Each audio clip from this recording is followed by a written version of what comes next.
صلى الله على محمد صلى الله عليه وسلم صلى الله على محمد صلى الله عليه وسلم الله على محمد صلى الله عليه وسلم.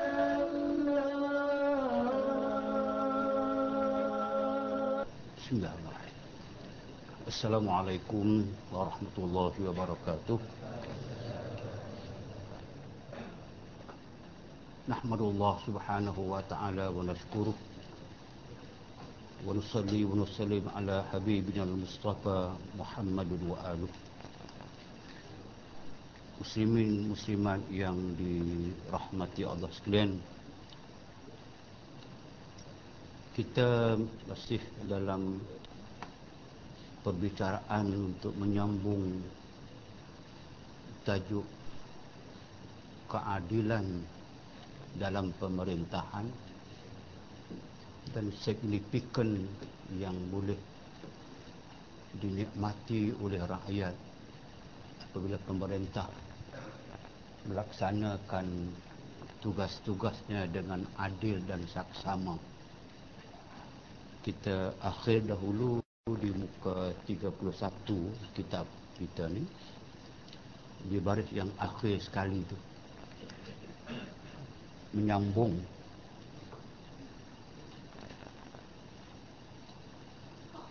riwayat hadis sabda Nabi SAW,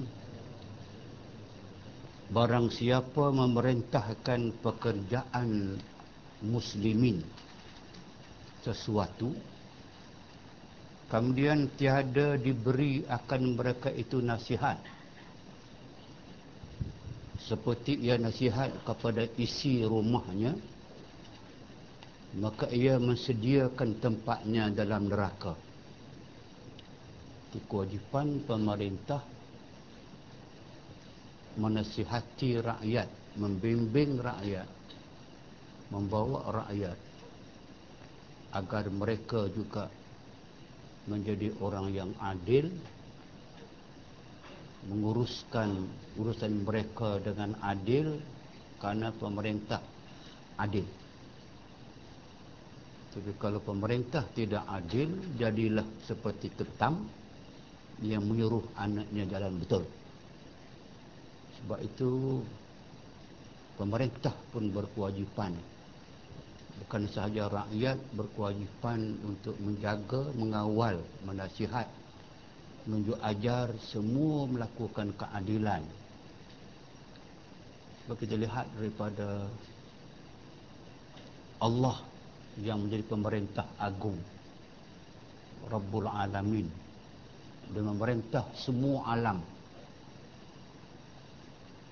Allah melakukan adil, sampai dikatakan, yang saya sebut dahulu, dia kata innallaha la yazlim misqala habbatin. Allah misqala darratin. Allah Subhanahu wa taala tidak pernah dan tidak akan melakukan sebarang kezaliman, atau dia adil, dan tidak pernah dilakukan kezaliman itu walaupun diukur dengan hanya seberat sebiji atom. Artinya kalau pemerintah tidak menegakkan keadilan kepada rakyatnya dan tidak meminta rakyatnya berlaku adil, maka maknanya dia telah menempah tempatnya dalam neraka. Dan riwayat daripada Abdul Rahman bin Samurah, katanya sabda Nabi SAW, bagiku, dia Nabi bersabda kepadaku. Maknanya Abdullah bin Samurah sahabat, dia mendengar Nabi berkata kepadanya. Dia kata apa? Jangan kamu pinta jadi wali. Asal wali bermakna gubernur, pemerintah, ataupun meminta jawatan untuk memerintah, untuk ada kuasa untuk memerintah. Nabi kata kepada Abdullah bin Samurah, jangan kamu pinta menjadi wali, memegang jawatan penting dalam pemerintahan manusia. Maka bahawasanya jika diberi akan dia bagi engkau dengan tiada meminta, kalau seorang dapat jawatan dengan tidak diminta tapi dilantik, ditolong Allah akan dia atasnya. Allah akan tolong menjalankan tugasnya dengan baik, dengan adil. Jangan minta. Sebab ini berpunca daripada Abu Dzar Al-Ghifari, seorang sahabat yang terkenal dengan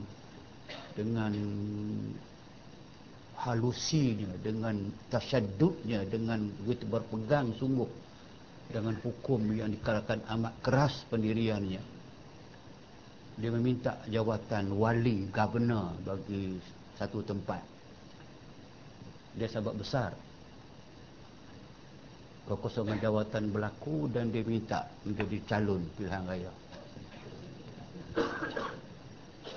Dia tak dapat, bodoh diri. Lepas tu masuk balik. Cerita. Dan dia minta Nabi kenal benar dengan Abu Dzar ini.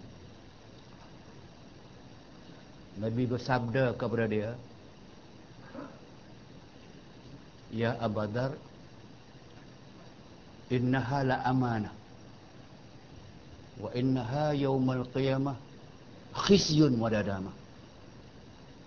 Wahai Abu Dzar, jawatan yang kau minta itu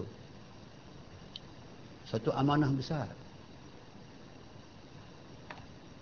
Hadis lain, innaka dha'if, kamu tak boleh, kamu tidak berpotensi untuk memegang jawatan itu kerana kamu dhaif, kamu lemah.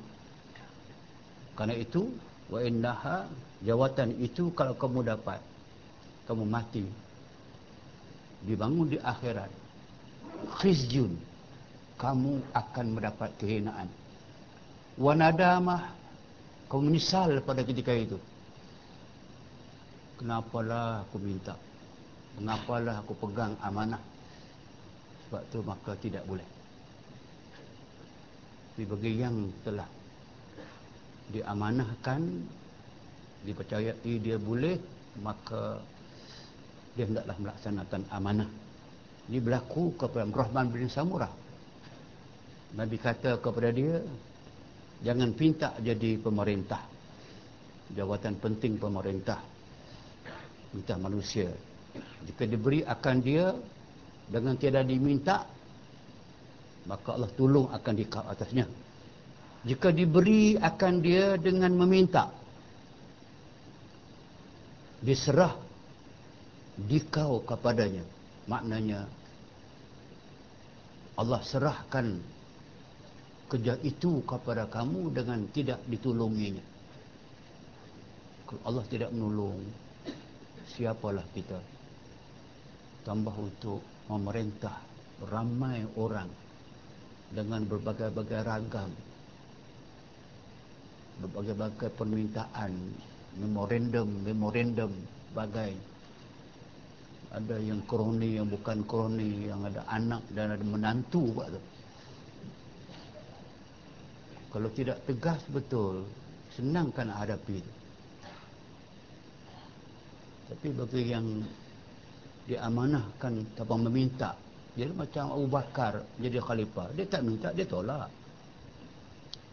Umar dicalonkan, dia tolak. Abu Ubaidah dicalonkan, dia tolak. Setelah ternyata di antara kesemua mereka itu yang paling layak, umurnya satu, lebih dahulu memeluk agama Islam selepas Muhammad, sebelum sahabat-sahabat lain, telah membuktikan dirinya dipercayai oleh Allah, oleh Rasulullah SAW, disuruh jadi imam sembahyang menggantikan Nabi, dan Nabi pula sembahyang pagi itu ikut belakang Abu Bakar. Cuba tengok, maka dicalonkan, disetujui oleh ramai, dibaiatkan, maka terpaksa dia pegang. Sama juga lepas dia wafat, nak pilih seorang mengganti Abu Bakar, mengganti jawatan, puas orang mencari, akhirnya orang calon dan disetujui kepada Umar, menang tanpa bertanding. Sebab tu bila Umar kena tikam, saya sebut dah, tapi ulang balik, bila Umar kena tikam, tengok tu, yang pon itu pun satu masa Nabi menaiki bukit Uhud di Madinah. Nabi, Umar dan Osman ikut dia, Abu Bakar ikut, kemudian 4 orang, Nabi Muhammad SAW, Abu Bakar, Umar dan Osman. Kerana 4 orang ini Rasulullah tahu siapa dia. Abu Bakar, Umar, Osman naik duduk atas bukit Uhud, bergoncang bukit Uhud, bergoyang bukit Uhud, bukan kerana gerak gempa, tidak, bergoncang bukit.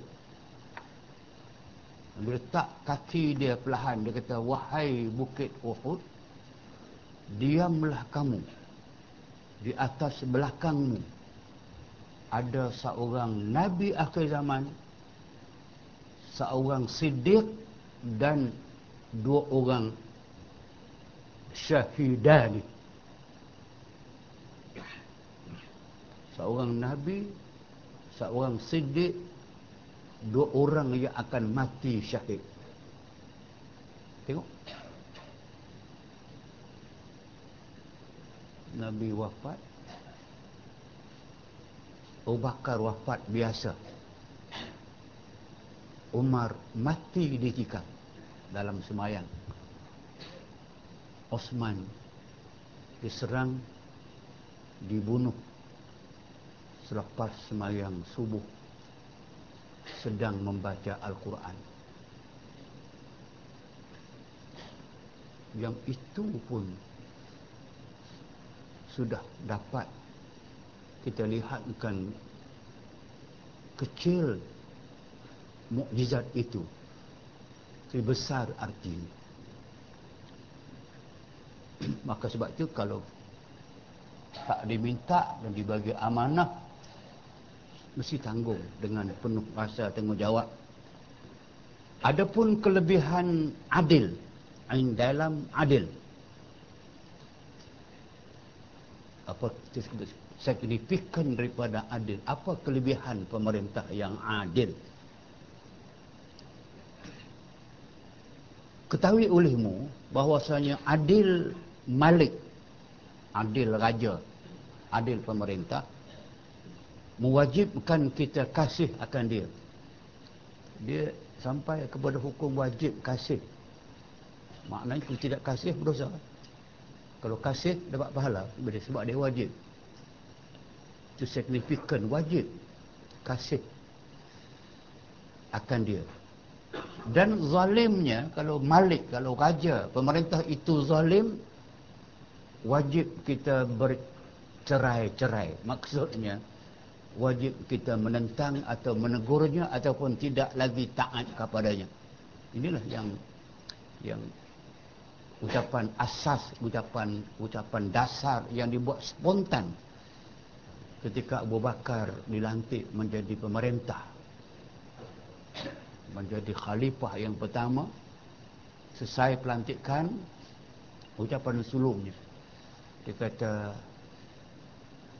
inni wulitu alaikum walastu bi khairikum fa in ra'aitumuni ala haqqin fa'inuni wa in ra'aitumuni ala batil fasaddiduni wa qawwimuni ati'uni ma ata'udhu fikum fa in asaituhu fala ta'ata li alaikum. Wassalamualaikum warahmatullahi wabarakatuh. Ucapan dasar tapi cukup padu. Ini saya hafal masa sekolah menengah dulu dalam sejarah itu. Apa dia kata? Ya, aku dilantik menjadi wali itu, pemerintah, khalifah ke atas kamu sekalian. Tapi aku bukanlah yang terbaik di kalangan kamu. Tengok ketawaduan, tawaduk pemimpin. Kalau orang mengatakan dia yang terbaik, maka dia dipilih. Tapi dia menyebut, walastu bi khairikum. Aku tidak mengatakan aku terbaik di kalangan kamu. Itu tawaduk. Fa in ra'aitumuni ala haqqin, kalau kamu lihat aku memerintah dengan yang benar, berpegang, bergantung kepada hukum Allah Subhanahu wa taala, hendaklah kamu tolong aku. Tapi kalau kamu lihat aku di atas batil, aku menyimpang daripada hukum, aku melanggar prinsip, aku mengutamakan kroni aku dan sebagainya, fasaddidun, hendaklah kamu sekat aku. Sad makna dia ampang, ampangan. Kamu sekat aku. Wa qawwimuni, perbetulkan aku balik, put me on the right track. Ati'uni, kamu wajib taat kepada aku selagi aku taat kepada Allah. Kalau aku sudah derhaka kepada Allah, maka gugurlah kewajipan taat kamu kepadaku. Sekian. Tengok. Sebagai Al-Qaid Al-Mulham, pemimpin, ketua yang mendapat ilham, padat. Itu pun yang dikehendaki. Pemimpin yang tawaduk, yang bersedia menerima correction daripada ummah. Aku betul, tolong. Aku bengkok, perbetulkan. Taat kepada aku selagi aku taat kepada Allah. Kalau aku sudah tidak taat kepada Allah, jangan taat kepada aku. Maknanya tentang daku.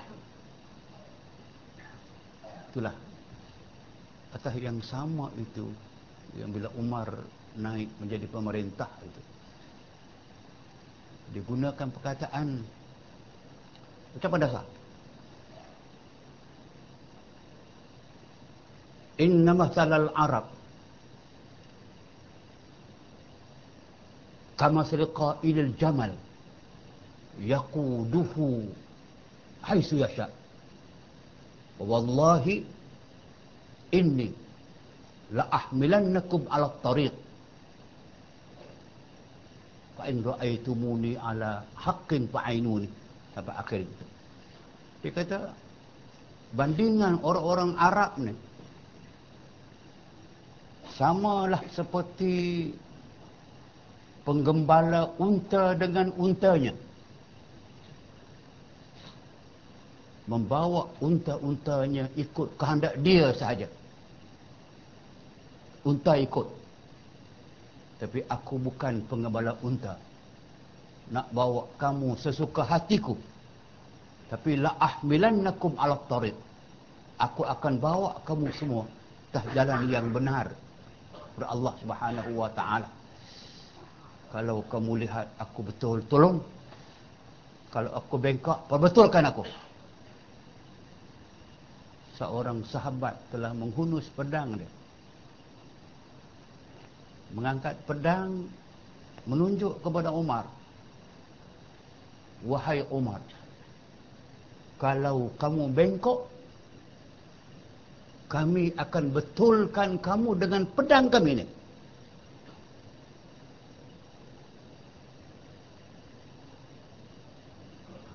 Umar tidak marah,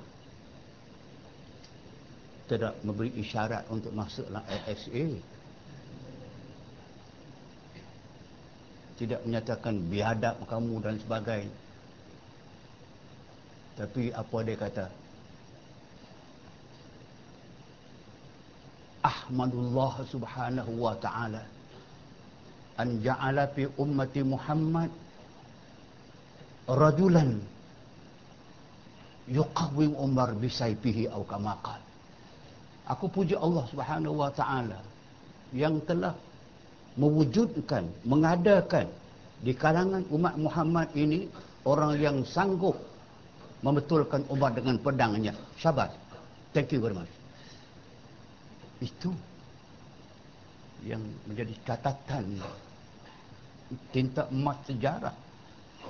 Kehebatan, hebat.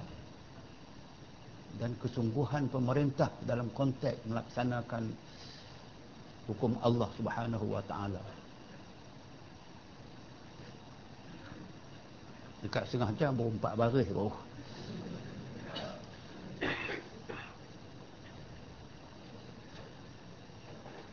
Dan afdal zaman itu zaman Raja Adil. Kelebihan satu zaman bila zaman yang orang hidup di bawah pemerintah yang adil. Sabda Nabi SAW bahwasanya amal imam yang adil ataupun pekerjaan pemerintah yang adil pada rakyatnya sehari. Maksudnya pemerintah, dia memerintah rakyatnya dengan adil sehari, terlebih afdal daripada amal orang yang adil pada ahlinya 100 tahun. Dia nak bayangkan kerja sedikit tapi pahalanya berlipat ganda. Amal sedikit tapi pulangannya cukup banyak. Apa di antaranya? Sehari yang dilaksanakan oleh pemerintah dalam pemerintahannya dengan cukup adil, lebih baik daripada amal orang yang adil pada ahlinya 100 tahun. Orang yang adil pada ahlinya, maksudnya kita dengan ahli kita. Ahli merujuk kepada isteri, anak-anak di bawah kita. Kita perlu adil kepada isteri dan kepada isteri-isteri. Kepada anak dan pada anak-anak. Yang belakang lain macam nampak. Memang ibadat amal orang yang adil kepada ahlinya itu pun sudah besar dah. Tapi adil pemerintah rakyatnya sehari itu lebih baik daripada 100 tahun ibadat orang yang adil tadi. Bayangkan. Dan lagi sabda Nabi SAW, adil imam sesaat, seketika lah, terlebih kebajikan daripada ibadat 60 tahun. Tengok di antara ganjaran-ganjaran yang Allah Ta'ala sebut, diberi rujuk kepada hadis. Dan lagi doa imam yang adil, permohonan, permintaan kepada Allah daripada seorang pemerintah yang adil, tiada ditolak. Sebab tu bila berlaku sesuatu ibtila, suatu bencana seperti kemarau, seperti balak, penyakit dan sebagainya, pemerintah menganjurkan di antaranya sembahyang hajat. Nabi telah memberi contoh kemarau panjang, sembahyang hajat. Bila berdoa sahaja yang diminta ditunaikan cash, tidak bertanggung, turun. Hujan turun, balak penyakit selesai, musuh yang banyak, bilangan Islam yang sedikit. Tukam min fi'atin qalilatin ghalabat fi'atan katsiratan biiznillah. Berapa banyak peristiwa berlaku, fi'ah qalilah, kumpulan yang sedikit bilangan dia, umat Islam berhadapan dengan musuh yang banyak bilangan dia. Boleh mereka mengalahkan yang banyak itu dengan syarat biiznillah, dengan izin Allah, dengan pertolongan Allah Subhanahu wa taala melalui usaha dan doa. Itu dikatakan. Dan daripada Umar bin Al-Khattab radhiyallahu anhu bahwasanya berkata ia kepada Ka'ab, kabarkan olehmu daripada syurga Jannatu Adnin. Banyak Umar bertanya kepada Ka'ab. Ka'ab seorang sahabat. Apa yang kamu tahu tentang syurga Adnin? Di Jannati Ad. Maka berkata ia, Ka'ab berkata kepada Umar, wahai Amirul Mukminin, tiada duduk dalamnya, padanya, dalam syurga Adan itu melainkan Nabi atau ihsan yang sampai ke taraf Siddiq, Abu Bakar dan lain-lain, atau syahid tadi seperti Umar, Osman dan Ali dan lain-lain, atau imam yang adil. Surga Adan, kata Ka'ab kepada Umar dan kepada kita juga, bakal penghuninya para anbiya, para rusul, para siddiqin, para syuhada dan para imam-imam adil. Saudara bertanya, berapa orang ustaz ke semua tu? Tak sunyi ke dalam syurga yang luas, berapa ekor, berapa orang sahaja yang masuk ni? Tidak timbul masalah kesunyian, tak timbul masalah seronok kata seronok kaya anda makan syurga itu. Mala ainun ra'at wala udhunun sami'at wala khatara biqalbi bashar. Jadi nama syurga itu kenikmatannya, barang yang tidak pernah kamu impikan dalam dunia ini, barang yang telinga kamu tidak pernah mendengar kemerduannya, dan mata kamu tidak pernah melihat keindahannya, dan cita rasa kamu tidak pernah sampai ke situ untuk membayangkannya. Segala yang kamu kehendaki semuanya ada. Dan itulah dikatakan itu sebagai contoh syurga Adan. Maka berkata ia, hai Mukminin, okey, dan bertanya, aku benar, kata Umar, bahwasanya aku benar akan Rasulullah SAW. Umar sendiri seolah-olahnya nak menyatakan dia juga siddiq, sebab dia tahu mengatakan dia akan mati syahid atas hadis Nabi tadi. Semua Nabi sebut betul, dia apa tak betul pula? Siapa yang mati syahid, siapa yang tidak, siapa yang mati kafir, mati, semuanya jelas. Sebab itu maka Umar menyatakan, aku benar akan Rasulullah. Aku sentiasa membenarkan, mengatakan betul, benar apa sahaja yang datang dari Rasulullah SAW. Dan tiada aku imam adil. Dia kata, aku nafikan, aku tidak mendakwa aku imam pemerintah, khalifah yang adil. Juga merupakan sifat tawadhu. Dan bahwasanya aku harap bahawa tiada aku zalim. Tengok, dia mengharapkan dia tidak akan berlaku zalim. takutnya Umar kepada zalim itu, sehingga di antara satu episod kehidupan keluarganya, bila peperangan yang berlaku di Bahrain berakhir dengan kemenangan besar orang Islam, dan peperangan Qadisiyah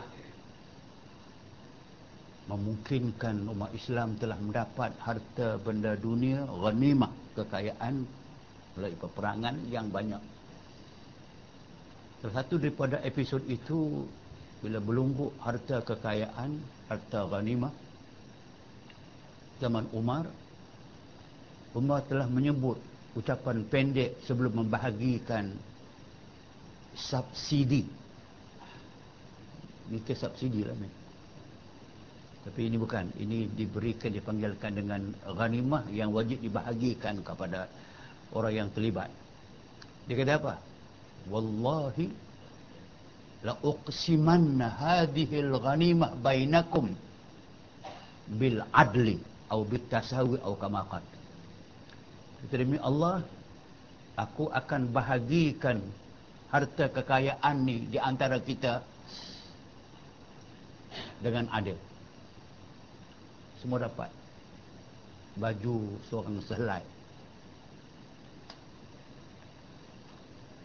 Selesai. Yang lain dapat ialah. Soal baju seorang sehelai.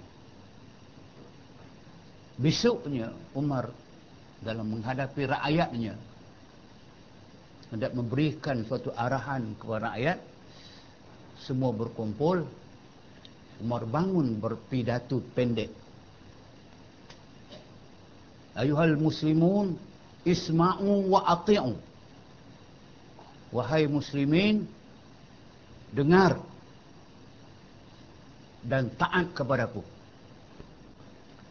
Tak sempat lagi dia menyambung, seorang sahabat telah bangun di hadapannya. Al-ana ya Umar, la sam'a laka wa la ta'a. Sekarang ini wahai Umar, kami tidak mau dengar cakap kamu dan kami tak mau taat kepada kamu. Umar tanya, wali malak, kenapa tidak mau dengar, tidak mau taat? Aqsamta bil ams, kamu dah bersumpah kemarin dengan demi Allah. Kamu katakan kemarin, la aqsimanna, aku akan bahagikan kekayaan ini di kalangan kalian, termasuk aku, dengan adil. Kami dapat sehelai baju, tapi kamu mendapat dua helai baju yang kami tahu atas bawah itu baju kemarin. Itu bukan baju kamu biasa. Mengapa kamu dapat dua? Kami dapat satu. Dia lah nak baiki keadaan, kena daripada awal pun dah jadi akar umbi budaya. Nak buat macam mana? Nak tegur pun ngabikan boreh aja. Tak. Dia kena daripada awal. Tapi betul. Umar sumpah semalam nak bagi adil, sekarang kamu tak adil. Rupanya kamu ambil dua helai rupanya. Baju, bukan komisen.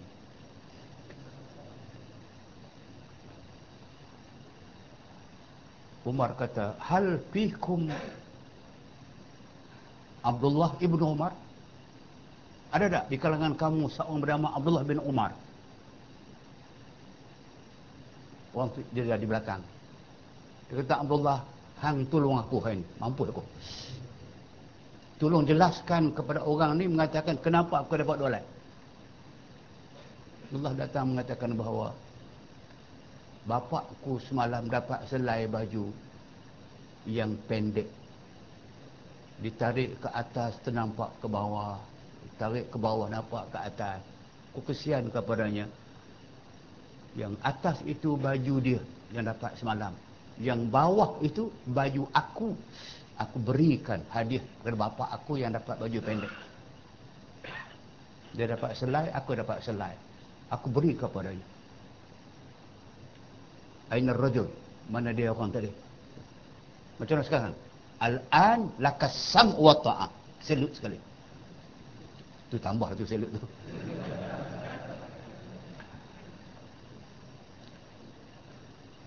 Sekarang kami nak dengar dan kami taat. Kamu buat best. Itu. So, kalau orang yang hidup zaman yang macam tu kita memang rasa tak ada sebarang keraguan, tak ada kebimbangan, tak ada rasa nak berlaku kebukaan Allah, tak berasa nak berlaku bala, ibtila, tak ada musibah dan sebagainya. Aman. Cukup aman. Yang paling aman sekali, aman daripada kemukaan Allah Subhanahu wa taala, kerana hidup di bawah pemerintahan yang adil.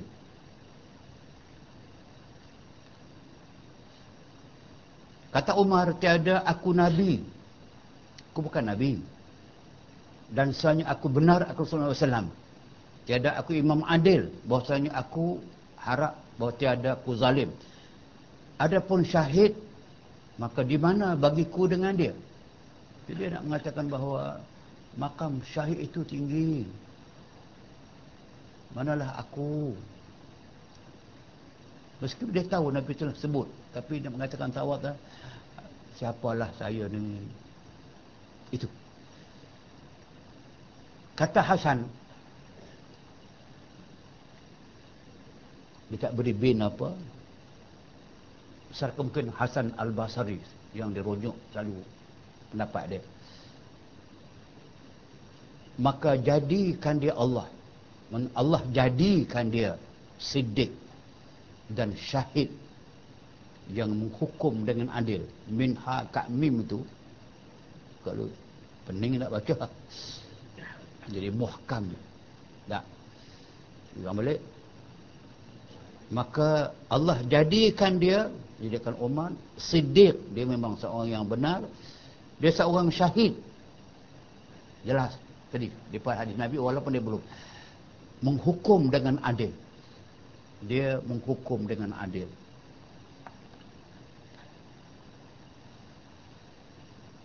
Bertanya Iskandar akan hukama. So, Iskandar ni satu personality yang cukup hebat. Dia dikenali juga dengan nama Iskandar Zulkarnain. Zulkarnain, Iskandar mempunyai dua tanduk. Dua tanduk, istilah yang menunjukkan kepada kehebatan seorang pahlawan perang. Dikenali juga dengan nama Iskandar Al-Akbar, Iskandar the Great. Dia ini seorang tokoh yang hidup dalam tahun 320-an BC. Dia hidup di kurun yang keempat atau 326 sebelum Masihi. Dia hidup di zaman Aristo, seorang ahli fikir Greek yang begitu hebat. Dia dikatakan salah seorang murid kepada Aristotle yang belajar falsafah ini boleh ingat di sebanyak. Dia lahir di Makedonia, satu tempat di kawasan Timur Tengah, dan dia mati akhirnya di kota Babylon, di Babylon, Iraq. Seorang pahlawan agung sehingga ada disebut namanya dalam Al-Quranul Karim. Bukan senang nak mendapat nama dalam Quran.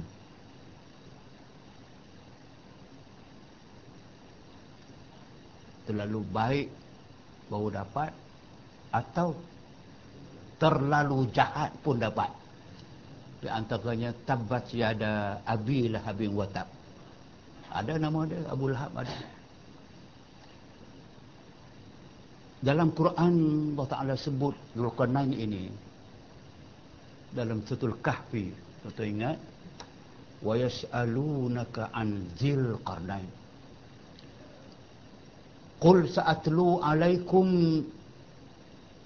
minhu dzikra inna makkanna lahu fil ard wa atainahu min kulli syai' sababan fa'atba'a sababa. Maknanya kerana nama dia terkenal dan meniti setiap bibir manusia dari zaman dulu, zaman dalam kurun yang keempat, 300 berapa puluhan zaman sebelum Masihi sampai zaman Masihi, lepas Masihi sampai zaman Nabi, sampai masyarakat Arab, nama itu masih ada. Macam kalau dibandingkan just analogi, macam masyarakat Melayu, nama Hang Tuah tetap meniti di bibir. Pahlawan Melayu terbilang, Hang Tuah. Sampai kata-kata dia pun orang hafal. Takkan Melayu hilang di dunia. Bukan sabda, bukan hadis. Tak apalah, tapi saya maksudkan nama itu meniti di bibir. Maknanya kalau sekarang ini sebagai contoh sajalah, kalau ada orang mengaku Nabi, orang tanya dia, apa hang nak kata tentang Hang Tuah? Dia sama dengan lebih kurang lah. Yas'alunaka, musuh-musuh kamu telah bertanya kamu, wahai Muhammad. Tanya apa? Anzil Qarnain. Apa kamu tahu tentang Zulkarnain ni? Tu, apa dia jawab? Aku akan ceritakan kepada kamu cerita benar yang dilalui oleh Zulkarnain. Apa dia? Allah Tuhanku telah memberikan kepadanya kekuasaan di bumi yang hebat, dan diberikan kepadanya min kulli syai', apa dia nak, semuanya Allah bagi kepada dia. Fa'atba'a sababa, dia ikut jalan yang diridai oleh Allah Subhanahu wa taala. Sebab tu dalam cerita Zulkarnain ini banyak ada ahli-ahli sejarah dan ilmu Islam menganggarkan sekurang-kurangnya dia telah mendapat hidayah Allah Subhanahu wa taala. Dia beriman dengan Allah Subhanahu wa taala. Sebab tu Allah Taala sebut kepadanya makkanna lahu fil ard wa atai sampai akhirnya. Dan sampailah kepada peringkat ada lihat kepada senario Zulkarnain ini dalam ayat-ayat yang berikutnya, dia mengembara sebuah negeri ke sebuah negeri dengan bawa askar yang cukup kuat. Sebut namanya sahaja pun sudah cukup dah untuk menggerunkan musuh. Semua tempat yang dia pergi tidak ada tentangan. Dia sampai ke sebuah tempat yang dikatakan dia berjumpa dengan suatu kaum yang kaum itu bercakap dia tak boleh faham. Baik, kaum hadis dia pun tak faham. Tapi akhirnya dia faham. Kaum itu kata apa? Qalu ya Dzal Qarnain inna Ya'juj wa Ma'juj mufsiduna fil ard. Fahal laka kharjan ala an taj'al baina wa bainahum sadda. Kaum itu kata, wahai Zulkarnain, ada suatu kaum yang dipanggil Ya'juj wa Ma'juj. Ini Quran sebut. mereka ini melakukan kerosakan di muka bumi, menzalimi orang, merampas hak orang dan sebagainya. Bolehkah tidak, wahai Zulkarnain, kami bayar kepada kamu suatu bayaran kharja, macam kharaj, upah ataupun cukai, dengan syarat kamu bina suatu tembok besar memisahkan kami daripada mereka yang boleh mengurungkan mereka dalam tembok besar itu. Akhirnya dipersetujui. Zulkarnain menyuruh orang-orang di situ sediakan zubur al-hadid. Zubur hadid ini taik besi dengan nuhas, dengan tembaga. Dia buat satu tembok. Dalam tembok itu dituang di dalamnya tembaga yang dicairkan. Dan boleh bayang besar mana sampai boleh mengepung Ya'juj wa Ma'juj dalam sad, dalam kurungan itu yang mereka tidak boleh menembuk ataupun memecahkan tembok itu. Itu dikatakan wallahu alam sampai sekarang mereka terkurung. Dan kerja mereka menebuk, memecahkan tembok itu. Sampai kepada akhirnya jika terpecah tembok itu dan mereka keluar, itulah saat-saat akhir kiamat akan berlaku. Yang dikatakan wahum min kulli hadabin yansilun. Mereka akhirnya akan dapat tebuk dan mereka ini berada pada tempat yang tinggi. Hadabin, tempat yang tinggi, entah bukit mana wallahu alam, mungkin dalam bukit. Yansilun, akan terus melakukan semula kekejaman mereka. Itu menjelang turunnya Nabi Isa yang terakhir. Dan berlakulah apa kita faham sekalian. Itulah di antara maklumat tambahan tentang yang dipanggilkan dengan yang nama dia Iskandar ini. Dia pun yang telah begitu hebat. Dia bertanya kepada hukama. Hukama merujuk kepada ahli bijak pandai di zamannya. Daripada ahli Babil, ahli Babilon, penduduk Babilon. Saya sebut tadi, saya kata dia akhirnya menetap di Babilon. Babilon ialah di Iraq, dekat dengan sungai Tigris Euphrates. Dia bertanya hukama, ahli bijak pandai di Babilon. Apa dia tanya? Apa yang terlebih baik kepada kamu? Berani atau adil? Ya, sebab dia seorang yang berani, seorang pahlawan yang terbilang.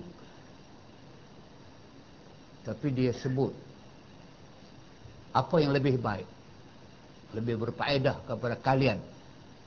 Beranikah yang anda kehendaki ataupun adil? Jawab hukama kepadanya. Mereka itu apabila dipakainya akan kami adil, terkaya daripada berani. Maknanya kalau sekiranya seorang itu adil dan benar-benar adil, dia tidak perlu dah kepada yang nama dia keberanian untuk mengganyang musuh.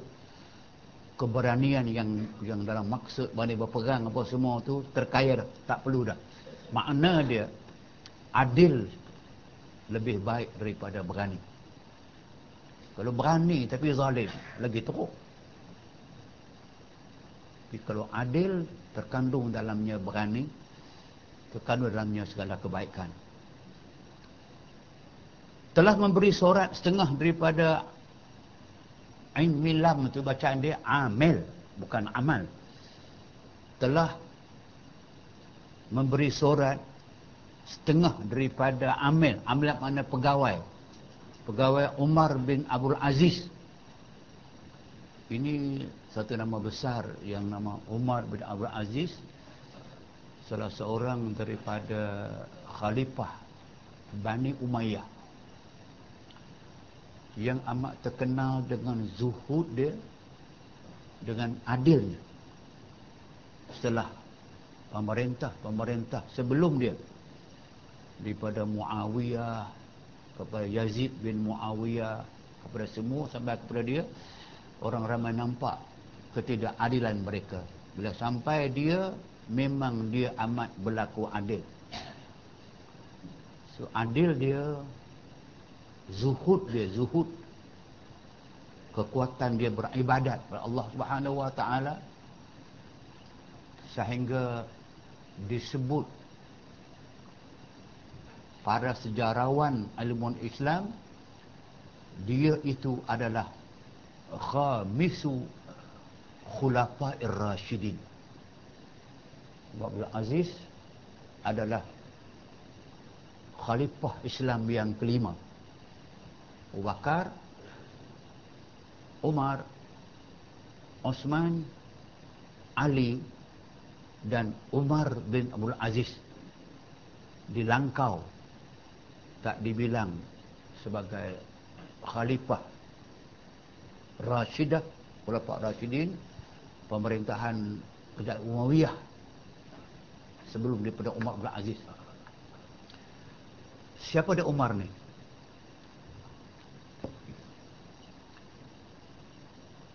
Zaman Umar Al-Khattab yang disebut tadi adil,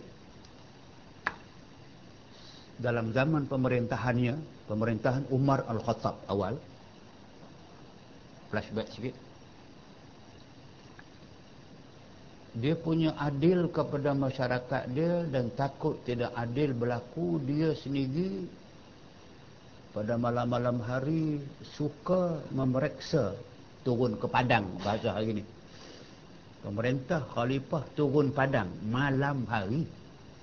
Waktu orang kesemua tidur, dia pergi menyiasat, melihat dengan mata kepala sendiri apa masalah rakyat yang tak sampai kepadanya. Satu malam dia ternampak di ujung kampung rumah yang masih diterangi oleh cahaya lampu, cahaya api, cahaya pelita. Dia mendekati rumah itu, tiba-tiba dia dengar suatu dialog di antara seorang ibu dengan seorang anak perempuan. Apa dialog? Dia kata, mak tu kata kepada anak perempuan, wahai anakku, campurkanlah susu yang akan kita jual besok pagi dengan air supaya untungnya lebih. Umar sampai, Umar ada dah. Jelas kalau itu. Ibu mengatakan kepada anaknya, campur air dengan susu. Ini kerja ni di dulu sampai sekarang ni. Tu sampai sakit perut budak-budak. Tak kira. Bantuan susu ni banyak kali saya dengar. Sampai wartawan membagus. Dia ambil gambar budak-budak yang sedang pegang perut, air mata meleleh. Kesian tengok.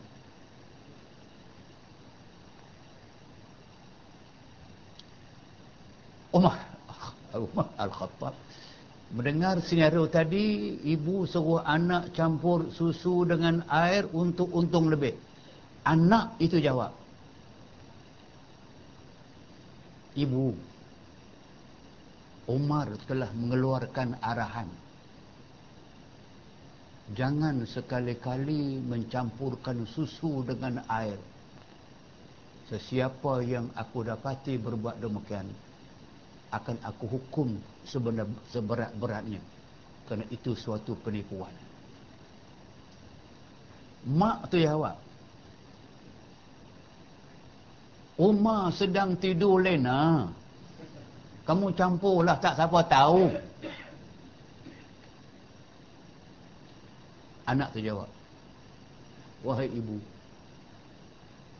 kalaupun Umar tidak dapat mendengar kita, melihat kita, tetapi Tuhan Umar nampak kita. Dialog itu merangsangkan Umar terus menolak pintu dan mengatakan, Umar pun nampak dan dengar.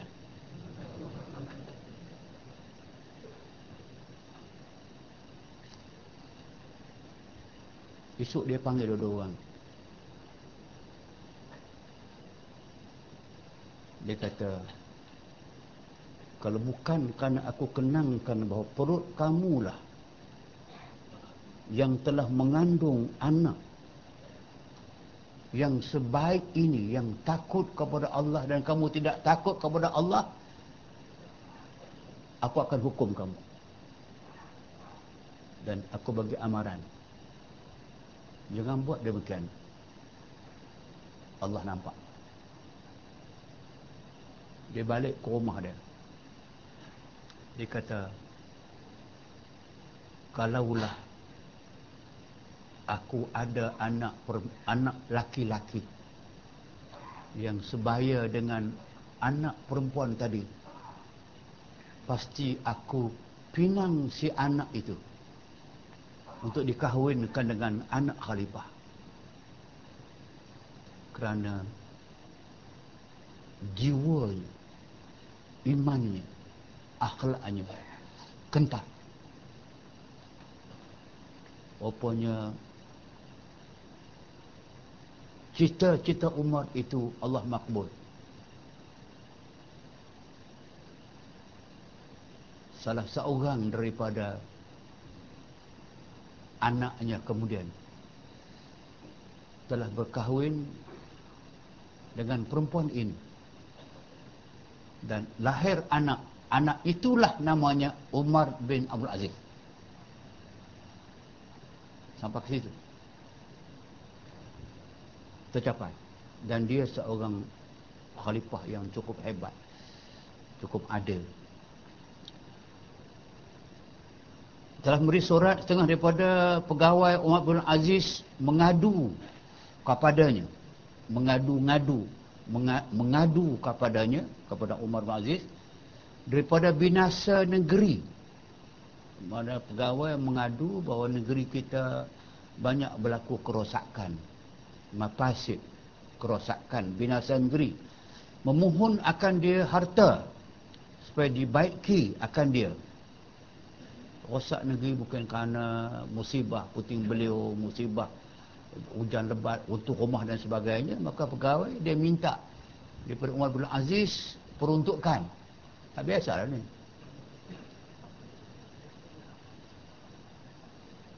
Kalau dah pilihan raya, senang dapat peruntukan ni. Maka dibalas oleh Umar bin Aziz akan suratnya itu.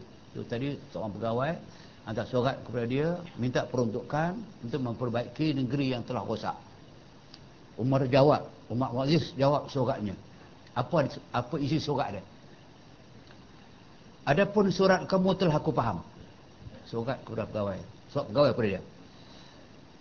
Maka apabila engkau bacakan suratku, ini balasan aku ini, maka banyak akan pulihmu akan negeri kamu dengan adil. Maknanya dia jawab balik surat dia itu, nak selesai masalah yang timbul daripada kerosakan dalam negeri ini.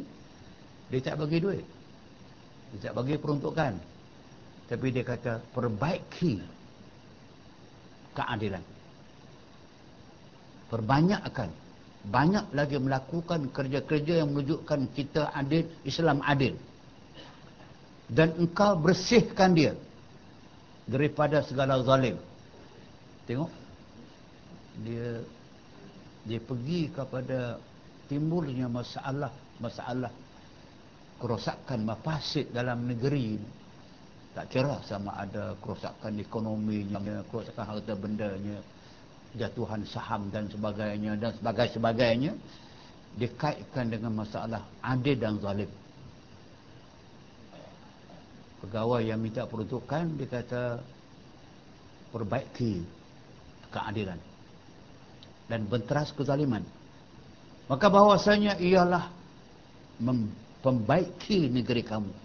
Itulah dia keadilan dan benteras kezaliman.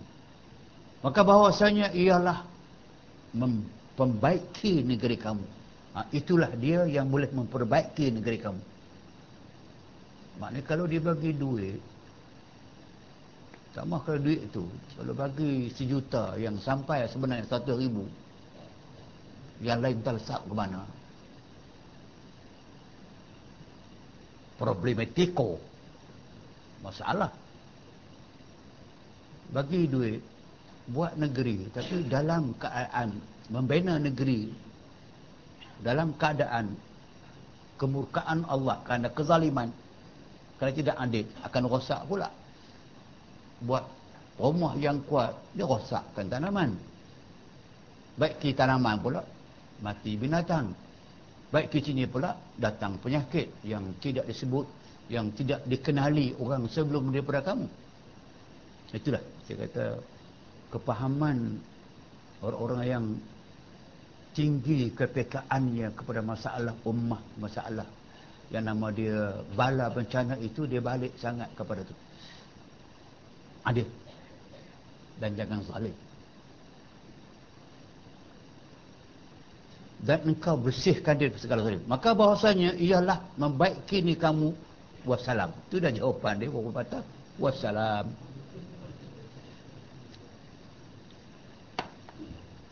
Dan kata Kisra. Kisra ini Maharaja Parsi. Kalau Iraq, Maharaja Rum. Najashi, Maharaja Ethiopia sekarang. Habasyah dahulu. Itu nama-nama yang tersebut dalam sejarah Islam. Yang Nabi telah menghubungi mereka, telah hantar surat kepada mereka dan telah mengajak mereka kepada Islam. Tanya Kisra. Kata Kisra, tiada kerajaan melainkan dengan tenteranya. Kerajaan tidak kokoh melainkan tentera yang kuat. Tiada tentera, tak guna tentera, melainkan dengan harta. Tentera ada, senjata tak ada, apa orang nak buat?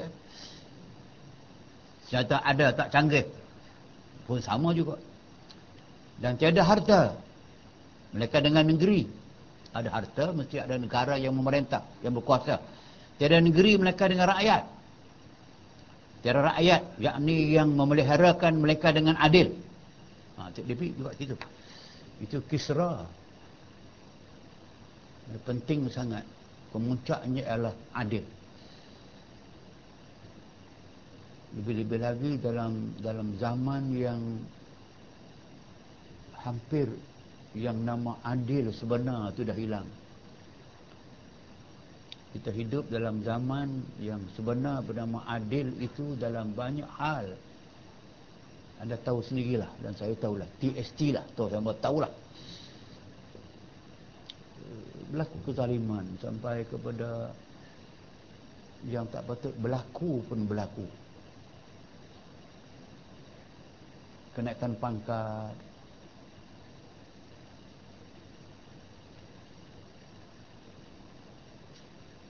dan yang kena tukar. Apalah salah si kawan tu?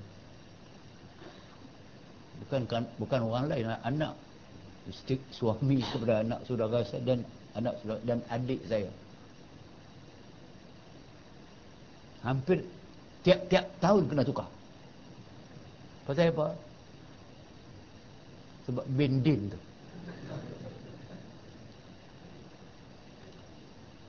Tukar. Tukang adik saya baru kena tukar. Terpaksa tinggal rumah tangga, tinggal suami, tinggal anak-anak, hidup di sekolah. Kena jauh nak berulang. Dia perempuan. Dia balik hujung minggu sekali berjumpa dengan anak dan kenapa kena tukar? Saja. Itu saya kata tak apalah tu cakap soal peribadi, tapi Saudara fahamlah maksud saya. Sebab itu penting kepada adil itu sangat dapat dilihat adil. Tak, orang tak terasa kita hidup dalam kezaliman. Tak terasa. Tak apalah kalau tidak ahli tak nampak, tapi tak adil sampai orang nampak ni. Bukan sahaja kita sepatut di adil, tapi biar orang nampak sebagai adil. Bukan tidak rasuah, tapi dah orang nampak tak rasuah. Jangan terlibat dengan pembunuhan sampai orang nampak dia terlibat.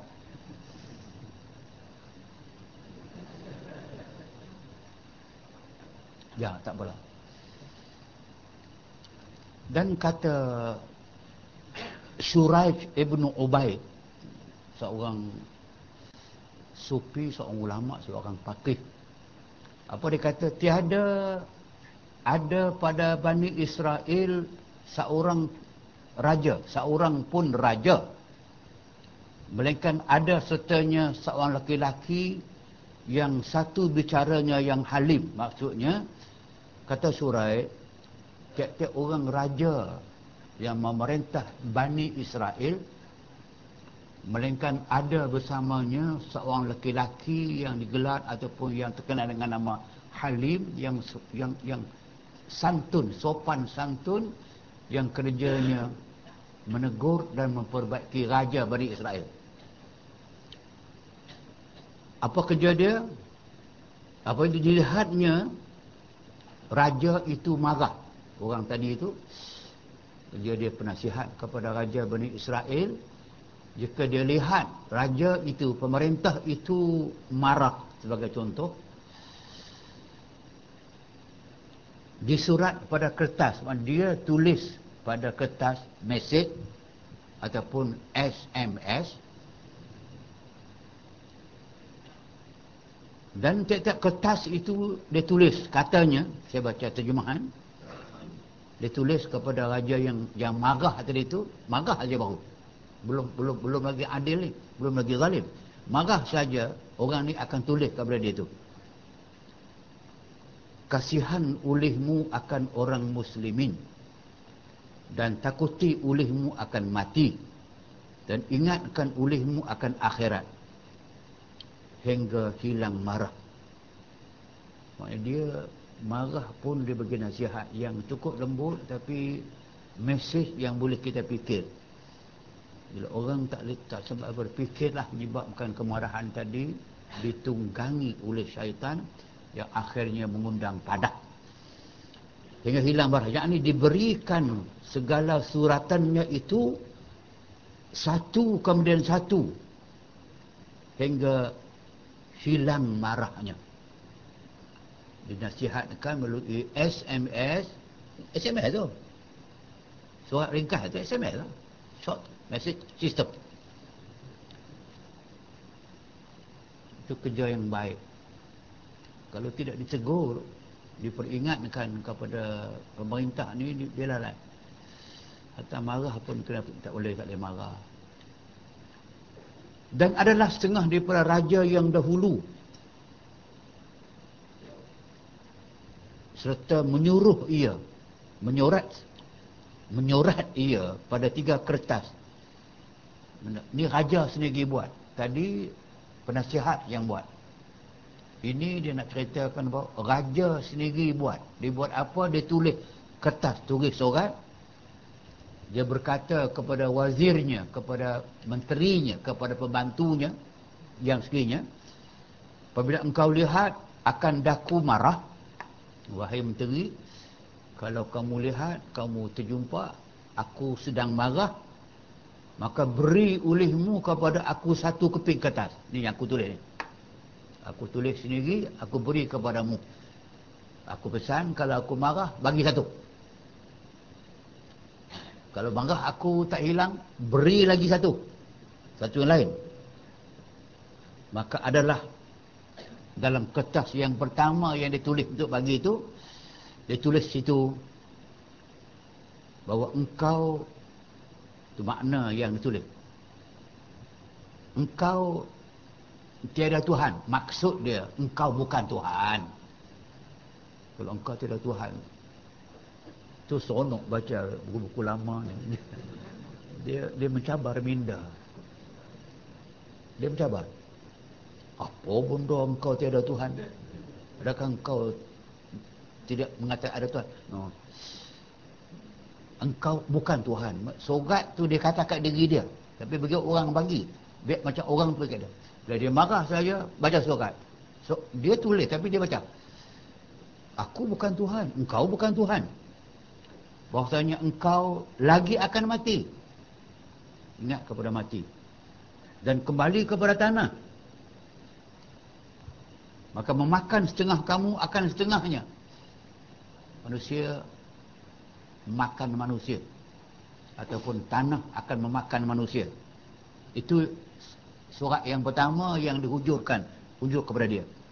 Kemarah juga suruh bagi yang kedua. The second SMS. Apa dia? Dia baca tengok. Kasihani ulihmu akan orang yang pada bumi. Marah tu dia tak kasihan kepada orang lah. Mungkin dia akan melakukan kezaliman ketika marah. Dia ingatkan kasihani ulihmu akan orang yang pada bumi. Nescaya dikasihani akan kamu oleh orang yang pada langit. Maksud orang yang tu oleh Tuhan yang di langit. Ataupun oleh makhluk yang di langit. Malaikat dan sebagainya. Itu yang kedua. Dan pada kertas yang ketiganya, ditulis dengan makna hukumkan ulihmu di antara manusia dengan hukum Allah. Maka bahawasanya tiada patut akan mereka itu melainkan yang demikian itu. Maksudnya dia menyuruh dirinya menghukumkan manusia dengan hukum Allah. Dan tidak patut, amat tidak patut meninggalkan hukum Allah dan menyanjung hukum manusia. Ini senario yang berlaku kepada raja-raja Bani Israel. Bani Israel, Israel adalah nama bagi Ishak. Israel adalah nama yang terkenal diletakkan kepada Nabi Ishak. Ishak bin Ibrahim. Bani Israel ialah yang disebutkan wal asbat dalam Quran, iaitu anak pinak, cucu cicit daripada Nabi Ibrahim, Nabi Ismail, Nabi Isa dan anak pinak mereka. Inilah orang-orang yang telah memerintah Bani Israel, jadi khalifah Bani Israel, jadi nabi Bani Israel dan sebagainya. Mereka itulah tadi yang dikatakan bahawasanya hukumkan olehmu antara manusia dengan hukum Allah. Maka bahawasanya tiada patut akan mereka itu, mereka yang demikian itu. Memanglah di zaman dahulu sampai zaman sekarang, so, patutkah manusia yang jadikan Allah, dengan dunia pun Allah Ta'ala jadi kepada mereka, rezeki pun Allah Ta'ala buat kepada mereka. Allah mudahkan mereka mencari jalan dapat rezeki. Kesemua Allah bagi. Kemudahan Allah bagi mereka. Allah Ta'ala bantu. Patutkah manusia menolak hukum Allah? Dan patutkah mereka manusia merendah-rendahkan hukum Allah? Tentu kita jawab tak patut. Tapi yang berlaku telah patut. Ini aku nak bersyarah panjang ni. Dan dikatakan orang apabila tiada meramaikan raja dalam kerajaannya dengan insaf. Maksudnya kalau raja tidak membanyakkan orang-orang yang insaf, pemerintah yang insaf, pemegang kuasa yang insaf diri. Insaf diri ni saya lama tak dengar lagu Selimut Putih. Malam tadi isteri saya memperdengarkan lagu tu kat saya dalam kereta. bersama dengan pembantu. Betul. Dah dengar kan.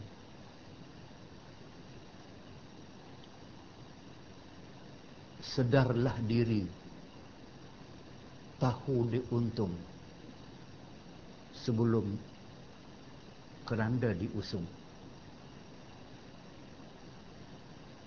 Tengok, bila Israel datang memanggil, jasad terbujur di pembaringan.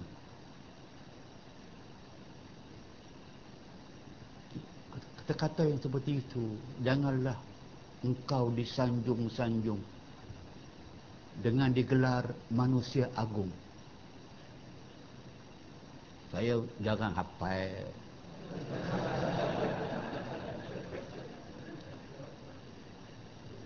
Dialah, bukan kerja saya nak hafal. Tapi dah, inilah yang ada nilai yang dapat kita sedar.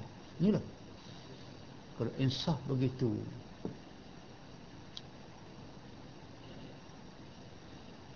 banyak kebaikan yang dapat kita ambil.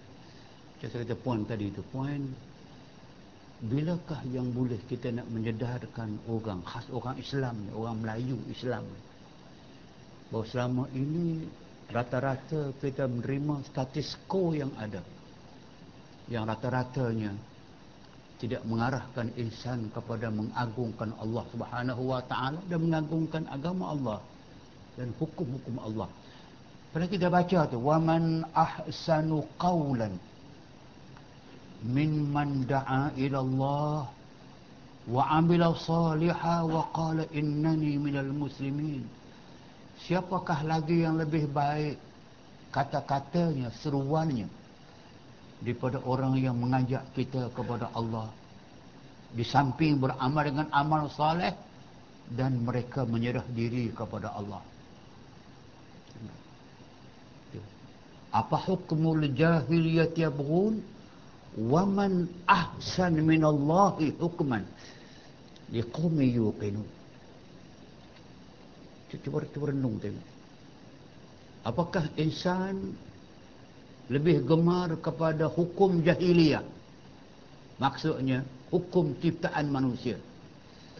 Itukah yang mereka pertahankan, yang mereka ingin, yabghun, yang nak sangat? Waman ahsan minallahi hukman. Siapa lagi yang lebih baik daripada Allah undang-undangnya, hukumnya? Liqaumin yuqinun, bagi orang yang yakin kepada Allah Subhanahu wa taala. Memang silang keyakinan kita dah sekarang, macam majoriti lah, lupa saya, kita faham siapa dia. Kita lupa itu. Kita lupa kepada waman ahsan minallah hukman liqaumin yuqinun. Siapa lagi? Kuasa mana lagi yang ada yang boleh buat peraturan undang-undang lebih baik Allah Subhanahu wa taala? Itu bagi kaum yang yakin, kaum yuqinun. So, kalau kita menolak, kita tidak yakin, kita tak yakin kepada Allah, tapi iman kita cacat. Iman tidak menerima penjuzuan. Dia menerima kekentalan, kebulatan, kepaduan 100%. Dia bukan markah dalam peperiksaan. Jawab soalan dapat 80% A, campur. 50% lulus, tengah-tengah sempadan, tapi lulus. Kalau iman saya 99%, kira A kah? La yaqbal at-tajzi'ah. Tak boleh dia. Rukun Islam, rukun iman ada 6. Seorang percaya 5 saja. 1 tak percaya. Apa tak percaya? Qadar-qadar, misal. Okey, 5/6. Still A+. No. Not that. Sebab tu saya kata, bila balik mengulaskan di qaumi yuqinun, Bagi kaum yang yakin, kalau yakin dia balik kepada hukum Allah. Kalau dia tak yakin, dia tolak hukum Allah dan pertahankan apa hukumul jahiliyah yabghun. Mereka nak kepada hukum jahiliyah. Maksud hukum jahiliyah, hukum manusia. Inilah yang daripada perkataan tiada meramaikan raja dalam keadaannya dengan insaf, macam negeri penuh dengan maksiat. Ya. Inilah yang cuba diperkatakan oleh kitab ini pada malam ini.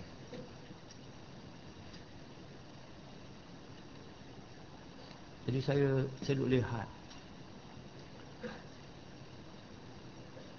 sepatutnya yang disebut dalam ini datang daripada penulis zaman ini. Dia melihat yang berlaku. Tapi mereka menulis zaman dulu, zaman bila Syedok Petani. Tapi mereka tulis, dia Syedok Petani ini dia lama, dia berada di Makkah. Dan Makkah itu selama-lama dari dahulu pun tidak pernah bertukar daripada zaman Nabi sampai sekarang. Mereka tetap berpegang dengan Al-Quran dan As-Sunnah. Tetap berpegang sampai sekarang. Quran dengan Sunnah tidak pernah berubah. Tapi dia hidup zaman-zaman yang seperti itulah. Maka dia dapat lihat menulis yang kitab-kitab yang macam ini. Sambil saya lihat dan saya cuba nak memahami mesej yang mesej yang dihantar kepada kita daripada wording yang ada itu memang relevan sangat dengan zaman ini.